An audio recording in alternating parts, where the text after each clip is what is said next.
Hello and welcome to my art spa. My name is Anna and today I'm going to be making some wrapping paper.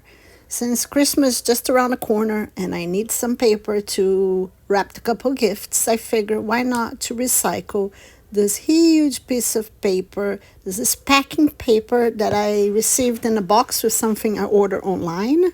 And it's just plain paper. It does have a lot of wrinkles, but I don't care. I think it's beautiful and you won't really notice afterwards. I already figure out how much I need to pack my little boxes, so I'm gonna decorate with different stamps. I have some pens here. I have this golden pen. I have some Posca pens here as well, and my mixed media stamps. So yeah, doesn't have to be Christmas stamps. You can recycle any stamp and make a little bit of a give a little bit of a Christmas vibe by using the right colors. So I am gonna do that. Let's see what else I need to show you. I'm gonna be using my text stamps, some mark making stamps, as well as some botanical stamps. There you go. Those are the colors. Green, red, and blue. Very traditional, very cliche Christmas colors. And I'm gonna go for a more tropical look. Since I'm in Brazil, I'm gonna stay away from snowflakes and the whole cold vibe. And I'm gonna do a more tropical looking Christmas packaging. So yeah, those are my stays. Not my stays on. I'm gonna use my black stays on as well as my oxide inks. So yeah, I won't do much talking. I'll just let you watch what I've done. I was gonna leave the original audio because it's a beautiful day today. It's raining. I can hear the ocean. I can hear the rain, but it's also very windy and there's some background, lots of dogs barking. So I'm gonna edit that out so you can just enjoy the silence. Lately, my videos, I'm letting it be quiet because I personally enjoy watching videos on mute. I don't think I need a lot of talking, a lot of explanation. So, yeah. And please don't forget to like and subscribe. And here's some inspiration for you.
I created a total of 6 designs, 3 that I made on video here with you guys, and 3 more that I did off camera. Here they are. And as promised, here's the bonus tip. I I have a picture here that I had to Photoshop because I haven't found this tiny chocolate yet. But I decorate my gifts. I was with the little tiny Santa chocolate candy bars, the tiny ones. Yeah, it looks super cute, and kids love it. I'm bummed I didn't bring some from Germany. I'm sure I'll find something here. But anyway, and now, of course, I'll add a tag. And yeah, this is it, you guys. I hope I inspired you to create something beautiful. Thank you so much for watching. I'll see you next week. Bye.